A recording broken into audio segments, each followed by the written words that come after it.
ये दोहरी प्रबलित कंक्रीट धरन की माप दी है 300 mm इंटू 500 mm और स्पैन लेंथ दी है यानी पार्ट दी है 5 मीटर तथा धरन पर आ रहा है 40 किलो न्यूटन पर मीटर का यूडीएल यानी जो अध्यारोपित भार है यानी कि अप्लाइड लोड है कितना आ रहा है 40 किलो न्यूटन पर मीटर। टेंसाइल तथा कंप्रेशन में इफेक्टिव कवर दिया गया है कितना 30 mm का। लिमिट स्टेज मेथड से धरन को डिजाइन करना है। दोबारा एक बार देख लेते हैं। ये doubly reinforced beam having cross section 300 into 500 and span length is 5 metre and अध्यारोपित यानी अप्लाइड लोड 40 किलो न्यूटन पर मीटर दिया है। ठीक है, तो हमें क्या करना है, इफेक्टिव कवर दिया गया है 30 mm। क्या करना है, स्पैन लेंथ एलएसएम विधि से धरन की डिजाइन यानी बीम का डिजाइन करना है, अभिकल्पन करना है, डिजाइन करना है। ठीक है, यानी इसमें फर्स्टली देख लेते हैं क्या क्या गिवन है, दिया गया है उसको पहले नोट डाउन कर लेते हैं। गिवन दैट क्या क्या चीज़ दी गई है। पहली चीज़ तो दी है क्रॉस सेक्शन बी और डी की वैल्यू यानी 300 mm, विड्थ दिया है चौड़ाई, टोटल डेप्थ दी है, टोटल गहराई दी है 500 mm। ठीक है, तो इसमें से इफेक्टिव कवर को हटा देते हैं तो इफेक्टिव डेप्थ आ जाता है। कितना आएगा 500 में से इस 30 mm को जो इफेक्टिव कवर आवरण दिया गया है इसको घटा दो, माइनस 30 mm कितना हो जाएगा 470 mm। 470 mm दे दिया है यहाँ पर, 470 mm इफेक्टिव डेप्थ दी है। ठीक है, प्रभावी गहराई दी गई है तथा क्या दिया है, धरन पर लग रहा है 40 किलो न्यूटन पर मीटर का यूडीएल यानी अप्लाइड लोड दे रहा है। ठीक है, अप्लाइड लोड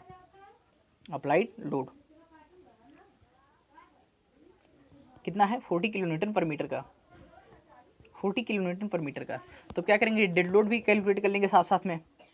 डेड लोड यानी जो बीम का खुद का भार है, कैसे कैलकुलेट करते हैं, B into capital D into 1 metre into density किसकी, आरसीसी स्ट्रक्चर की डेंसिटी यानी डेंसिटी ऑफ आरसीसी स्ट्रक्चर की। ठीक है, तो कैसे क्या लिखेंगे, मीटर में सबको कन्वर्ट कर लेंगे तो कितना मीटर दिया है 300 mm यानी 0.3 मीटर इंटू डी दिया है 0.5 मीटर यानी 500 mm इंटू 1।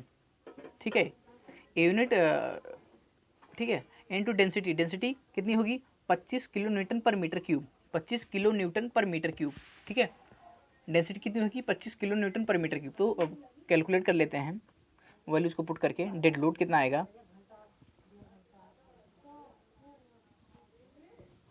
वैल्यूज को कैलकुलेट कर लेते हैं, पाते हैं 15 0.3 इंटू 0.5 इंटू 25 कितनी वैल्यू आ रही है 3.75 किलो न्यूटन पर मीटर। ठीक है, यानी 40 किलो न्यूटन ये दिया है और फिर स्पैन जो डेड लोड आ रहा है इतना, यानी टोटल लोड कितना आ रहा है, तो ऐड कर देंगे, टोटल लोड को कैलकुलेट कर लेंगे। टोटल लोड आ रहा है हमारा 40 ये और 3.7 ये यानी 43.75 किलो न्यूटन पर मीटर। ठीक है, टोटल लोड आ गया। अब क्या करेंगे, इसको फैक्टर्ड कर लेंगे यानी फैक्टर्ड मोमेंट बना लेते हैं, फैक्टर्ड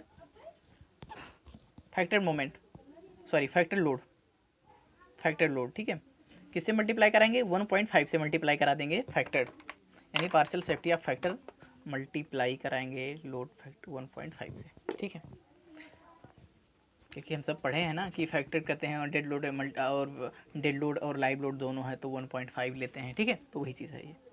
तो डेड लोड ना फैक्टर ऑफ सेफ्टी है यानी कितना 1.5, डेड लोड लाइव लोड दोनों को ऐड कर लो, कितना आ रहा है 43.75 किलो न्यूटन पर मीटर। मल्टीप्लाई करा दो 1.5 इंटू 43.75 1.5 इंटू 43.75 ये आ जाएगा 65.625 किलो न्यूटन पर मीटर। ठीक है, ये लोड आ गया। अब क्या करेंगे, हम यहाँ पर मोमेंट को कैलकुलेट कर लेंगे, मोमेंट कौन सी आएगी, जो मैक्सिमम मोमेंट, कौन सी मोमेंट, लोड जो अप्लाई किया गया है उसकी वजह से जो मोमेंट आ रहा है मैक्सिमम बेंडिंग मोमेंट। तो लिखेंगे maximum bending moment due to maximum bending moment due to load. Load की वजह से जो मैक्सिमम बेंडिंग मोमेंट आएगा, यानी एम यू, ठीक है, maximum bending moment due to load M U क्या होगा, डब्लू फैक्टर कर लिए हैं तो क्या है, डब्लू यू आ गया है ना, फैक्टर लोड, ठीक है। तो A W you into L का स्क्वायर स्पैन लेंथ का, ठीक है, अपान 8 डब्लू स्क्वायर बाई 8, तो पुट कर देंगे वैल्यू 65.625 इंटू एल की वैल्यू दी है 5, तो 5 का स्क्वायर अपान 8 पुट कर दे, वैल्यू कैलकुलेट कर लेंगे यहाँ पर इंटू 25/8, तो वैल्यू आ जाएगी, एम यू की वैल्यू आ जाएगी 205.078 यानी 0.8 किलो न्यूटन मीटर आ रहा है, ठीक है। वैल्यू जो आ रहा है कितनी आ रही है,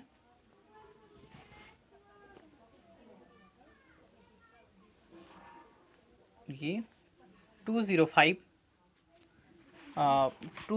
यानी 205.08 किलो न्यूटन मीटर आ रहा है मोमेंट, ठीक है। ये क्या है, अप्लाइड मोमेंट है, ड्यू टू अप्लाइड मोमेंट है, ठीक है, किसकी वजह से, लोड की वजह से। यह है अप्लाइड बेंडिंग मोमेंट।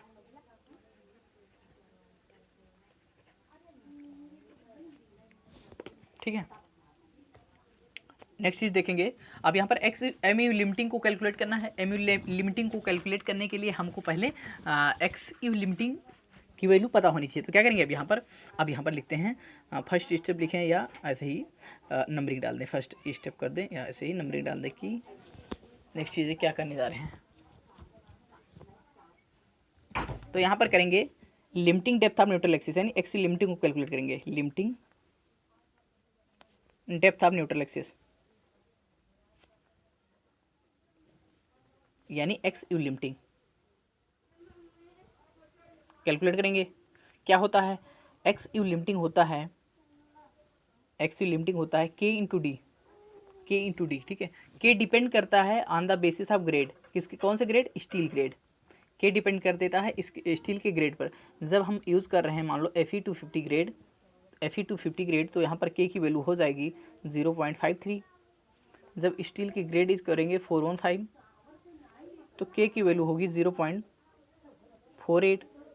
Fe जब 500 यूज करेंगे तो हो जाएगी के की वैल्यू 0.46, ठीक है।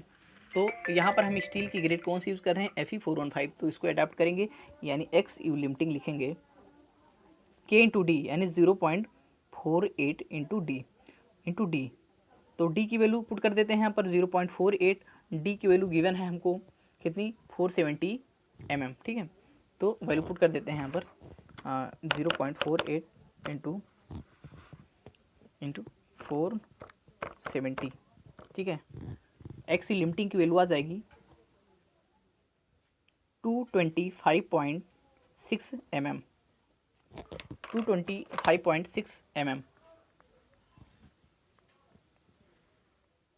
अब क्या करेंगे, इसकी सहायता ऐसे से एक्स यू लिमिटिंग को कैलकुलेट कर लेंगे, ठीक है। एक्स यू लिमिटिंग को कैलकुलेट कर लेंगे, इसकी सहायता से हम एम यू लिमिटिंग को कैलकुलेट कर लेंगे। तो एम यू लिमिटिंग का फार्मूला लिख लेते हैं, M you limiting 0.36 FCK B x you limiting into d minus 0. Lever arm, यानी d minus 0.46 FCK,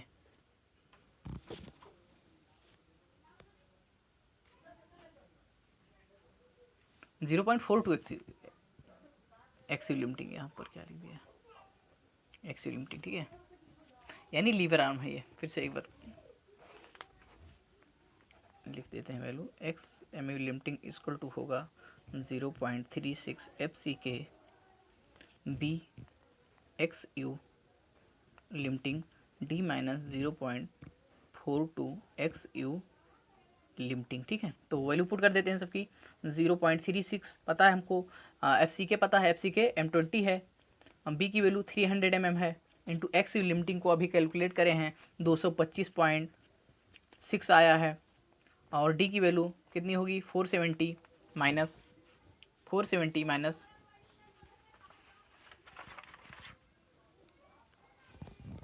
0.42 X you limiting की वैल्यू 225.6, ठीक है।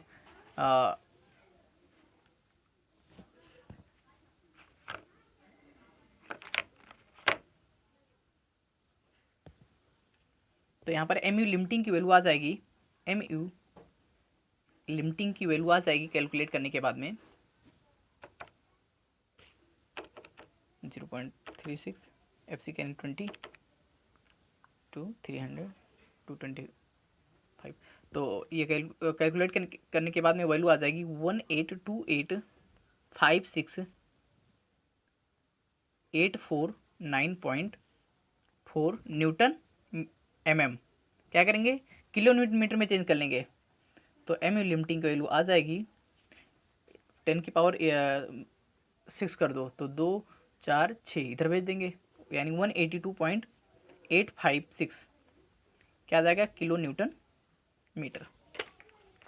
वैल्यू आ गई जो 182.856 किलो न्यूटन मीटर। अब यहाँ पर कंपेयर करा लेते हैं कि एम यू लिमिटिंग जो है, जो एम यू लिमिटिंग है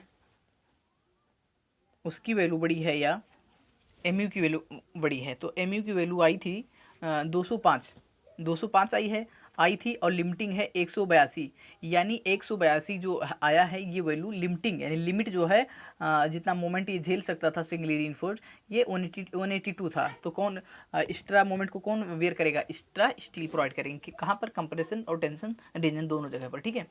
तो यहाँ पर लिखेंगे कि एम यू लिमिटिंग जो है एम यू से छोटा है, एम यू से छोटा है, अतः क्या है ये बीम ओवर रीइंफोर्स्ड सेक्शन होगा। इसका मतलब यहाँ पर हम इसको डिज़ाइनिंग करने के लिए डबली रीइंफोर्स्ड बीम को डिज़ाइन करेंगे, यानी कि कंप्रेशन और टेंसाइल रीजन में क्या करेंगे, स्टील को, एक्स्ट्रा स्टील को डालेंगे। यह भी लिखेंगे, यह बीम या ओवर रीइंफोर्स्ड बीम है, ठीक है, ओवर रीइंफोर्स्ड बीम है। हमको पता है कि ओवर रीइंफोर्स्ड बीम को डिज़ाइन नहीं करना है, तो क्या करेंगे, डबली रीइंफोर्स्ड बीम यहाँ पर, यानी कंप्रेशन और टेंशन रीजन में दोनों जगह पर स्टील को एक्स्ट्रा ऐड कर देंगे, ठीक है। इसलिए क्या करेंगे, इसलिए अतः कंप्रेशन तथा टेंशन रीजन में, यानी संपीड़न कंप्रेशन रीजन में भी, कंप्रेशन जोन में भी स्टील डालेंगे। अतः मतलब ये इसका मतलब क्या है कि डबली रीइंफोर्स्ड बीम डिजाइन करने जा रहे हैं। इसका मतलब डबली रीइंफोर्स्ड बीम डिजाइन करेंगे, डबली रीइंफोर्स्ड बीम डिजाइन करेंगे। इसका मतलब क्या है, डबली रीइंफोर्स्ड बीम डिजाइन करने, यानी कि क्या कैलकुलेट करेंगे, यहाँ पर क्या कैलकुलेट करेंगे, AST1 कैलकुलेट करेंगे, AST2 कैलकुलेट करेंगे, और AST1 प्लस AST2 क्या हो जाएगा, AST total area of steel in tension region में। दूसरी और क्या करेंगे, तथा ASC एरिया ऑफ स्टील जो कंप्रेशन रीजन में स्टील डालें उसको कैलकुलेट करने जा रहे हैं, इन्हीं सबको कैलकुलेट करेंगे, ठीक है। तो देख लेते हैं यहाँ पर M you limiting tension region में फार्मूला लगा देंगे, यानी 0.87 FY AST कौन होगा, फर्स्ट T1 होगा, डी और compressive force 0.D minus into lever arm, यानी ये क्या है, फोर्स इंटू लीवर आर्म। तो फोर्स हो जाएगा स्ट्रेस इंटू एरिया, तो फोर्स हो गया into lever arm, D minus 0.42 XU, ठीक है।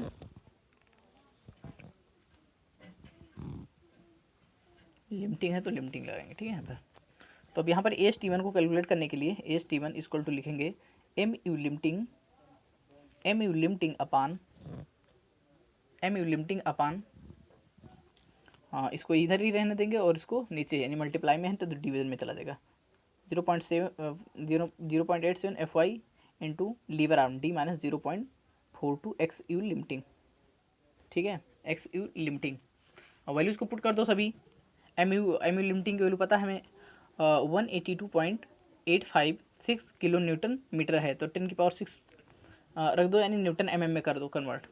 क्योंकि जैसे अब यहाँ पर वैल्यू सब रखने वाले हैं, सबको एमएम में रखेंगे, और एफ वाई है तो न्यूटन पर एमएम स्क्वायर, न्यूटन पर एमएम स्क्वायर में रहेगा, ठीक है। तो यानी न्यूटन एमएम और इन सब में रहेगा, किलोमीटर में रहेगा। तो 0.87 एफ वाई की वैल्यू है 415, डी की वैल्यू है 470 माइनस 0.42 इंटू एक्सयू लिमिटिंग, एक्सयू लिमिटिंग की वैल्यू है 225.6, ठीक है। वैल्यूज को पुट कर दोगे यहाँ पर, और यहाँ पर एस टी वन की वैल्यू आ जाएगी, क्योंकि सभी वैल्यूज नॉन से, केवल एस टी वन नहीं है, नॉन है, ठीक है। तो यहाँ पर कैलकुलेट कर लेते हैं इसको।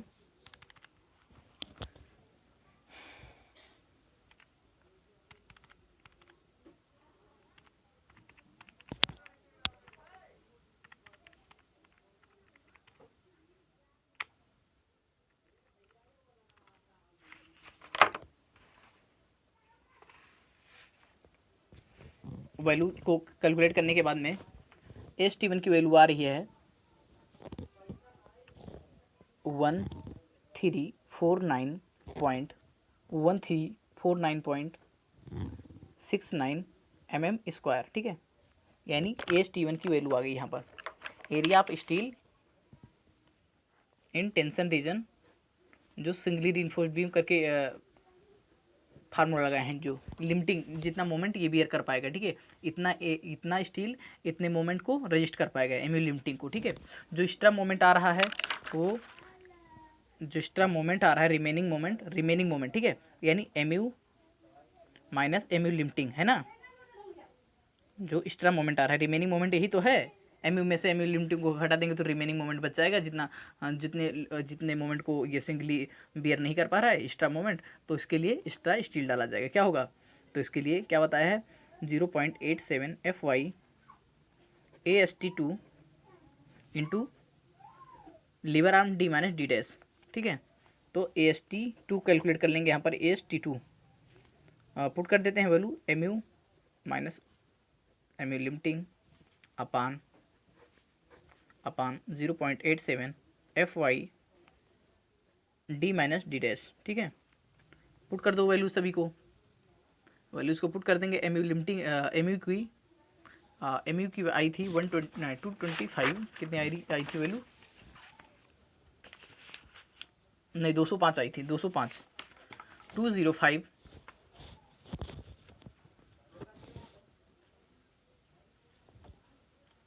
205.08, ठीक है। तो समझ लो इतना ही आ रही है, इनटू 10⁻6 माइनस एमयू लिमिटिंग कितनी आई थी 182.86 इंटू 10⁻6 अपान वैल्यू पुट कर दो 0.87 एफ वाई की वैल्यू 415 इंटू डी डैश की वैल्यू 470, नहीं डी की वैल्यू 470 माइनस डी डैश की वैल्यू 30, एस टी टू आ जाएगा यहाँ से कैलकुलेट करने के बाद में।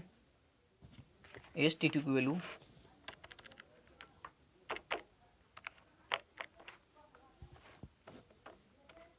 202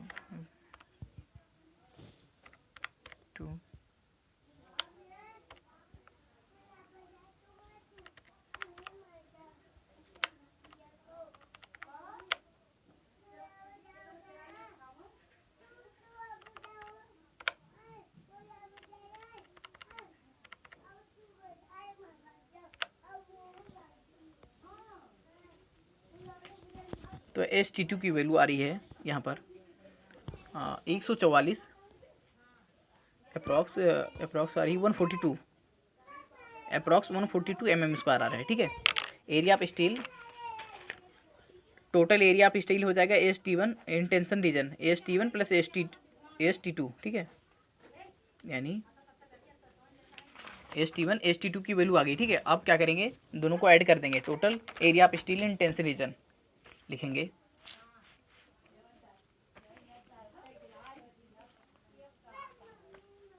total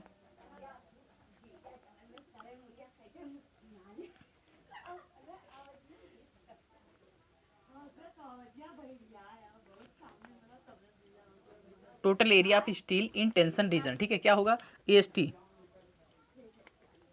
T one plus A S T two, दोनों की वैल्यूज को पुट कर देते हैं। S T one equal to क्या हो जाएगा, एस टी वन AST1 की वैल्यू आई थी 1349, ठीक है, समथिंग, प्लस 142, यानी कि टोटल टेंशन रीजन में एरिया आ जाएगा स्टील का 1491 mm², ठीक है।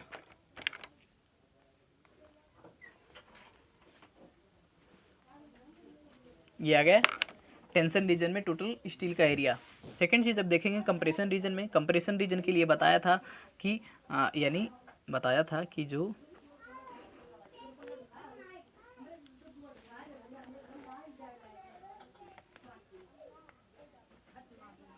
यानी यहाँ पर डबली रीइंफोर्स्ड है, लेकिन इसी के इक्विवेलेंट तो था, ये सिंगली था। और इसके बाद में जो एक्स्ट्रा ये जितना एमयू लिमिटिंग को ये रजिस्ट कर रहा था, ये टोटल एमयू अप्लाइड लोड था। अगर ये ज़्यादा था एमयू लिमिटिंग से तो क्या करते थे, अगर ये ज़्यादा हो रहा है तो कितना ये वियर करेगा एमयू लिमिटिंग तक, और जो बचा हुआ एमयू माइनस एमयू लिमिटिंग वो बचा हुआ ये वियर करेगा। क्या चीज़, जो टेंशन और कंप्रेशन रीजन में एक्स्ट्रा मोमेंट एक्स्ट्रा स्टील को डालते हैं, यानी ASC है ये क्या है AST2 है, ये क्या है AST1, ठीक है। तो अब क्या करेंगे, यहाँ पर क्या बताया था, यहाँ पर केवल स्टील डाली गई है, यहाँ पर केवल कंक्रीट डाली गई है। तो कंक्रीट वाला जो स्टील डाली गई है उस पर देखेंगे T2, यानी कंप्रेसिव जितना कंप्रेसिव फोर्स है वो टेंसाइल फोर्स, इसको बराबर कर देंगे, ठीक है, C2 और T2 को। तो क्या बताया था, कंप्रेसिव फोर्स और टेंसाइल फोर्स को बराबर करने के लिए दोनों की वैल्यू कितनी आई थी ASC और FSC माइनस 0.446 FCK, ठीक है। FCK इक्वल टू क्या था 0.87 FY AST2, ठीक है। ST2 की वैल्यू हमें पता है। अब हमें क्या कैलकुलेट करना है, ASC कैलकुलेट करना है, और FSC की वैल्यू हमें नहीं पता है। तो बिना FSC को कैलकुलेट करे ASC की वैल्यू तो कैलकुलेट नहीं कर पाएंगे। तो क्या करेंगे, फर्स्टली हम FSC को कैलकुलेट कर लेंगे। FSC कैसे कैलकुलेट किए थे, पिछले दोनों लेक्चर्स में इसके बारे में बताया है, लेकिन फिर से एक बार देख लेते हैं, ठीक है। लिखेंगे यहाँ पर FSC की value D dash upon D के मान पर डिपेंड करती है या निर्भर करती है। तो यहाँ पर देख लेते हैं D डैश अपॉन D की वैल्यू कितनी होगी, D डैश अपॉन D, तो D डैश कितनी है 30 है, और D डैश कितनी है 470। कैलकुलेट करने के बाद में वैल्यू आ जाती है D डैश अपॉन D की वैल्यू 0.06, यानी अप्रॉक्स कितनी होगी 0.05, ठीक है। तो देख लेते हैं यहाँ पर जो टेबल बताया था,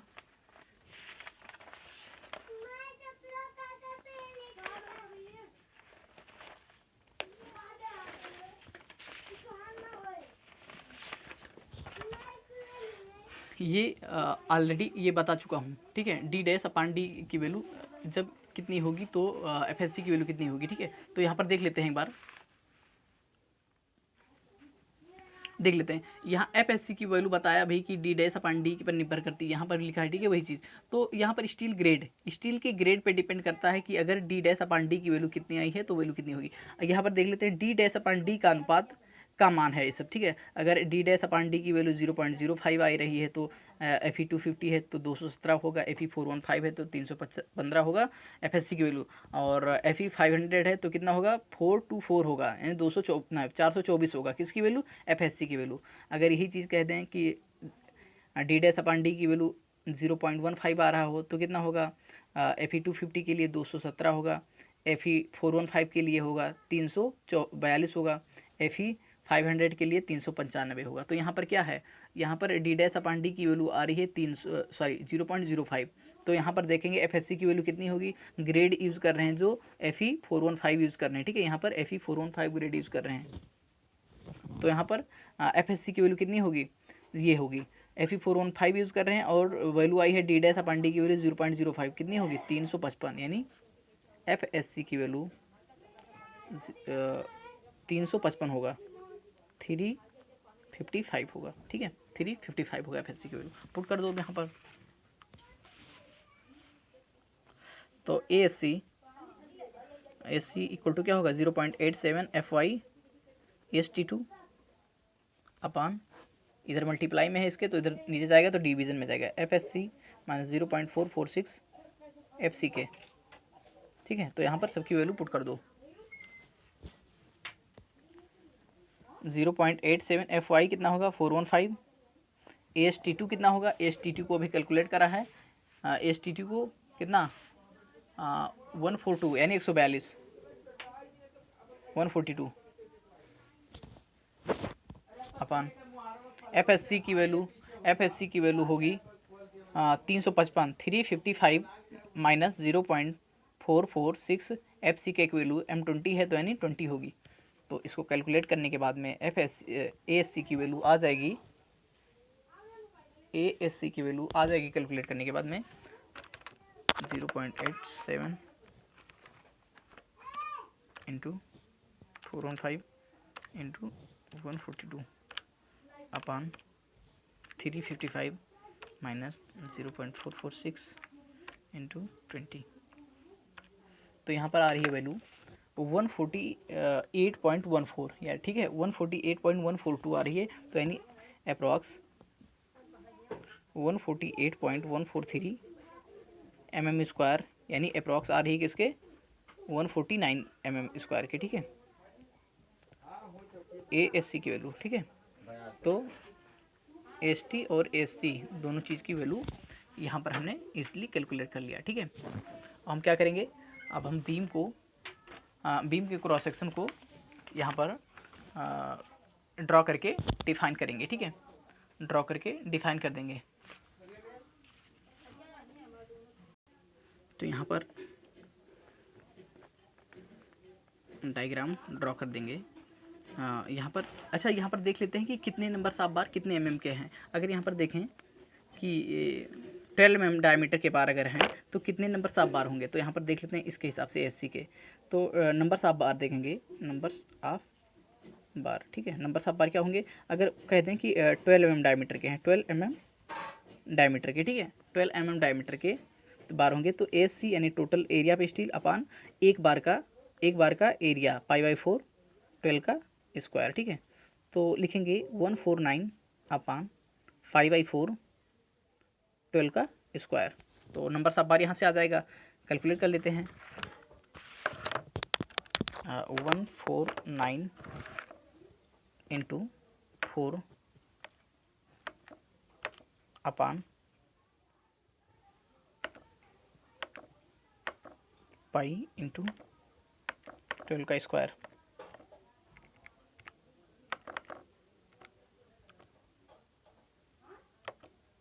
तो कितना आएगा 1.317 बार, यानी कि इसका मतलब क्या हुआ, लगभग 2 बार प्रोवाइड करेंगे, ठीक है 2 बार। यानी ये क्या है कंप्रेशन रीजन में, यानी AST यानी यहाँ पर कंप्रेशन रीजन में ASC की वैल्यू, ठीक है। यहाँ क्या लिख देंगे, यहाँ पर लिख सकते हैं हम ऐसे लिख सकते हैं, ठीक है लिखेंगे यहाँ पर लिख सकते हैं ASC लिखेंगे कितना लिखेंगे, या तो ऐसे लिख दें 149 mm स्क्वायर 149 mm स्क्वायर, या तो लिख दें, या क्या लिख दें, लिख दें कि 2 बार 12 mm डायमीटर के, ठीक है 12 mm डायमीटर के 2 बार डाले गए हैं ASC, ठीक है। अब यहाँ पर देख लेते हैं AST को भी नहीं कैलकुलेट किए थे कितने नंबर ऑफ बार, इसको भी देख लेते हैं, थोड़ा देखने में सही रहेगा, ठीक है। तो यहाँ पर लिख लेते हैं नंबर्स ऑफ बार कितने एट द रेट कितने बोल दें यहाँ पर 16 या 20 mm के देख लेते हैं, ठीक है 16 mm डायमीटर के देख लेते हैं, 16 mm डायमीटर के देख लेते हैं कितने नंबर्स ऑफ बार होंगे। तो AST होगा AST और एक बार का एरिया यानी π/4 16 का स्क्वायर। तो देख लेते हैं यहाँ पर AST कितना है 1491 अपान π/4 16 का होल स्क्वायर। कैलकुलेट कर लेते हैं इसको 1491 इंटू 4 अपान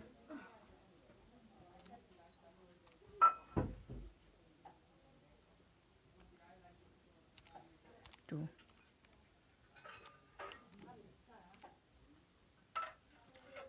यानी यहाँ पर कितने आ रहे हैं 7.41 यानी कि लगभग 8 बार लिखेंगे। यानी कि इसका मतलब क्या लिख सकते हैं, यहाँ पर लिख सकते हैं 8 बार प्रोवाइड कर रहे हैं कितने mm डायमीटर का 16 mm डायमीटर का, कहाँ पर, टेंशन रीजन में।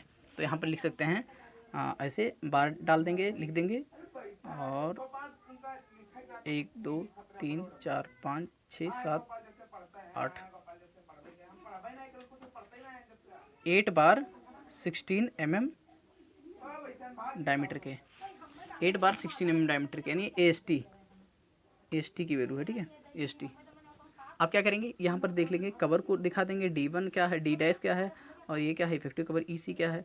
यहाँ पर स्मॉल d की वैल्यू लिख देंगे और कैपिटल D की वैल्यू, टोटल लिख देंगे, टोटल डेप्थ कितनी थी, 500 mm थी, इसको डिनोट कर देंगे, यहाँ पर दिखा देंगे, और इफेक्टिव कवर दिखा देंगे, इफेक्टिव डेप्थ यहाँ पर दिखा देंगे कितनी, 470 mm, ठीक है। और ये बिड्थ दिखा देंगे, चौड़ाई, ठीक है, कितनी है, 300 mm, 300 mm बिड्थ दिखा देंगे, चौड़ाई, ठीक है। तो ये हमारा क्या हुआ, डिज़ाइन हो गया डबली रीइंफोर्स्ड बीम का। यहाँ पर हम डायग्राम को और यहाँ पर लिख देंगे कौन सी ग्रेड को यूज़ कर रहे हैं, M20 ग्रेड को यूज़ कर रहे हैं, FE 415 को यूज़ कर रहे हैं, ठीक है, M20 FE 415। तो हम क्या क्या है लास्ट में क्या है, बीम के क्रॉस सेक्शन को ड्रा कर दिए हैं, और उसमें एरिया ऑफ स्टील को ड्रा दिखा दिया, ठीक है, नंबर सब बार को भी यहाँ पर दिखा दिया, ठीक है। Thank you.